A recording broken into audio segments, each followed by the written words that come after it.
9 mineurs du Nord en visite à Paris sont venus s'incliner devant la tombe du soldat inconnu. 9 mineurs appartenant à la même famille et dont les aînés, les 7 frères Plancard, furent mobilisés en 14-18. Après avoir rendu hommage à celui qui fut leur compagnon d'armes, les mineurs du Nord ont été officiellement reçus à l'Élysée, où en l'absence du président de la République, le secrétaire général de la présidence, M. Forgeot, devait leur remettre un vase de Sèvres en échange d'une lance d'avis.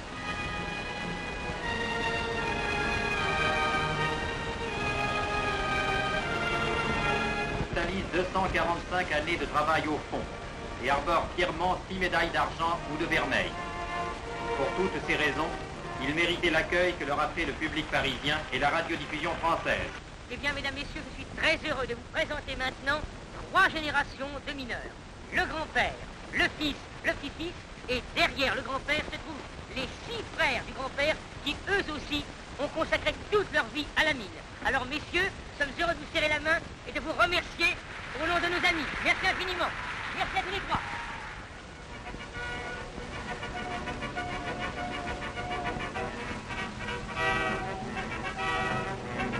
Une modernisation intensive a été réalisée au fond de la mine où la machine s'est mise au service de l'homme pour faciliter son travail et accroître le rendement.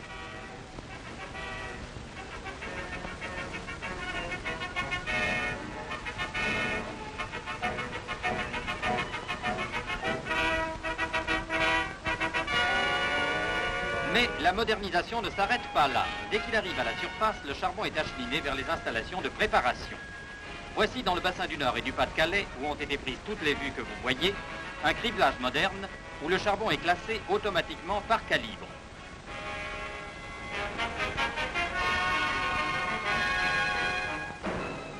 On voit distinctement que chaque couloir ne livre passage qu'à des morceaux de même volume. Et voici un atelier de lavage. Ces installations récentes bénéficient des tout derniers progrès techniques. Pour débarrasser définitivement le charbon de ces éléments stériles, on a recours à divers procédés. Le principe utilisé est fondé sur la différence de densité du charbon et des pierres. Leur séparation s'effectue dans des bacs à piston par une agitation permanente de l'eau. Les stériles ou résidus des lavoirs sont déversés sur des terrils.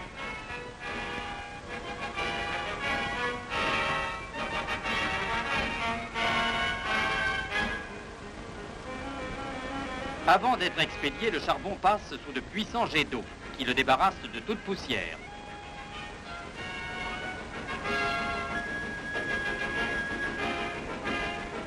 Puis, il est déversé dans des wagons d'expédition par des spirales pour éviter que les morceaux calibrés ne soient brisés. Il arrive fréquemment que du charbon abattu à 7 heures du matin soit trié, épuré, lavé, classé par calibre à 9 heures et expédié à 10. Pendant les opérations de lavage, il se forme une 3e série de produits, intermédiaires entre les produits livrés à la clientèle et les stériles. C'est dans les nouvelles centrales électriques, construites sur le carreau même des mines, que ces bas produits trouvent leur meilleure utilisation. Les charbonnages français produiront bientôt 10 milliards de kWh par an, dont plus de la moitié sera livrée au réseau général.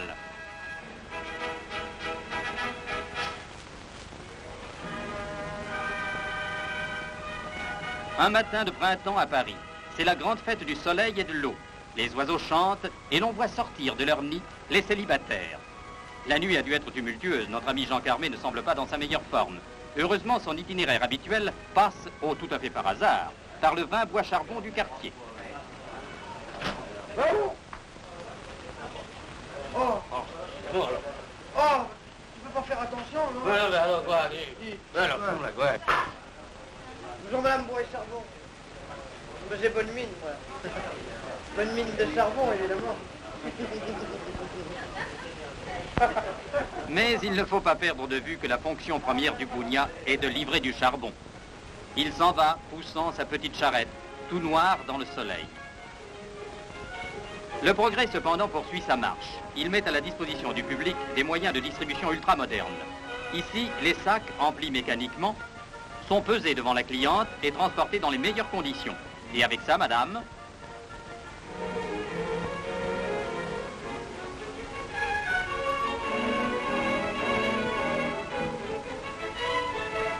les chantiers, eux aussi, se sont modernisés. La manipulation est réduite à son strict minimum. Voyez avec quelle précaution est traité Sa Majesté le boulet. À peine les wagons sont-ils déchargés que déjà le combustible est mis en sac mécaniquement et expédié.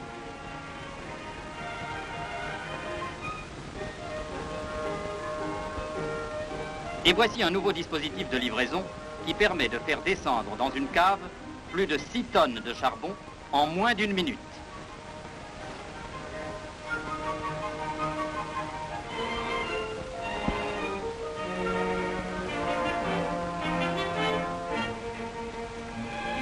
Rien de plus simple, mais il fallait y penser. Changement de décor. Le sous-sol d'une villa. Grâce à cette nouvelle chaudière super automatique, le chauffage est devenu un jeu d'enfant, ou plutôt de dames. Hop, un coup de levier pour le décrassage.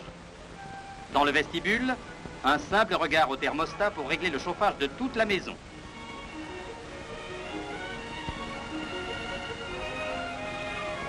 Hop, un nouveau coup de levier pour évacuer les cendres. Cette manette coupe le chauffage pour l'été, mais pas l'eau chaude. Vous vous absentez, prenez d'avance rendez-vous avec la chaleur.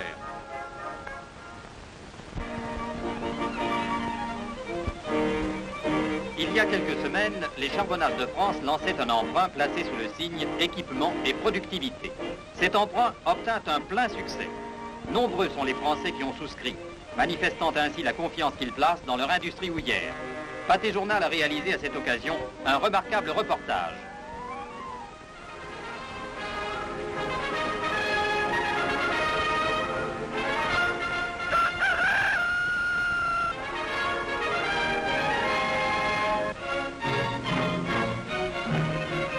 En bas de l'échelle des activités agricoles et industrielles, le mot productivité est devenu le mot d'ordre grâce auquel on espère revivifier l'économie nationale et relever le niveau de vie des Français. Qui dit productivité dit état d'esprit, méthode, technique nouvelle, permettant d'accroître le rendement et par là même d'abaisser le prix de revient et d'augmenter les salaires tout en rendant le travail moins pénible. L'exemple de l'industrie houillère nous permet de dégager les règles d'or qui président à l'accroissement de la productivité.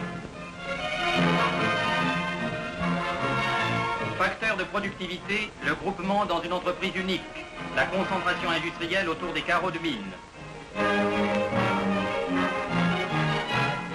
Facteur de productivité, l'abandon progressif des moyens d'extraction archaïques, la modernisation de l'outillage mis à la disposition des mineurs depuis la simple lampe jusqu'au matériel d'abattage.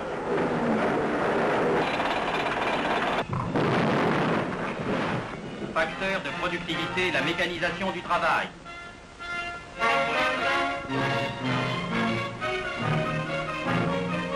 Facteur de productivité, enfin, les primes de résultats. Pour toutes ces raisons, le rendement indice qui était de 926 kg en 1946 est passé en 1951 à 1307 kg. Tel est l'exemple de l'esprit de productivité qui nous est donné par l'industrie houillère française.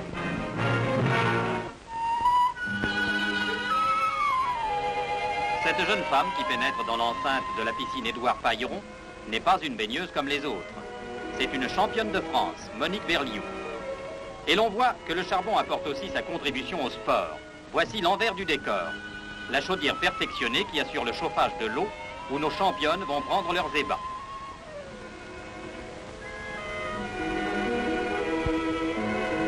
Monique Berliou sort de sa cabine accompagnée de Josette Arène-Delmas, championne de France de nage libre. Pas le temps de se demander si l'eau est bonne. Attention, partez!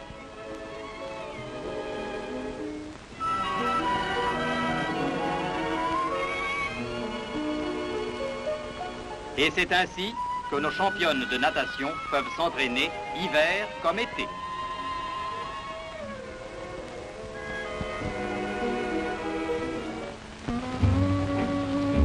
Madame qui vous chauffez au bon soleil d'été, vous rappelez-vous ce qui vous est arrivé l'automne dernier?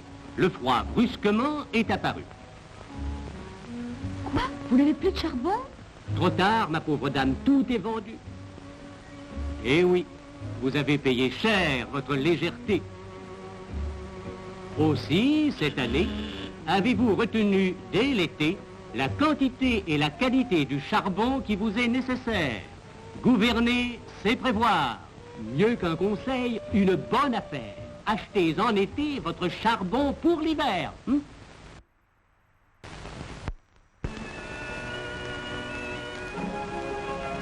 Distiller dans un four à coque pendant 18 heures à 1400 degrés une tonne de charbon fournie.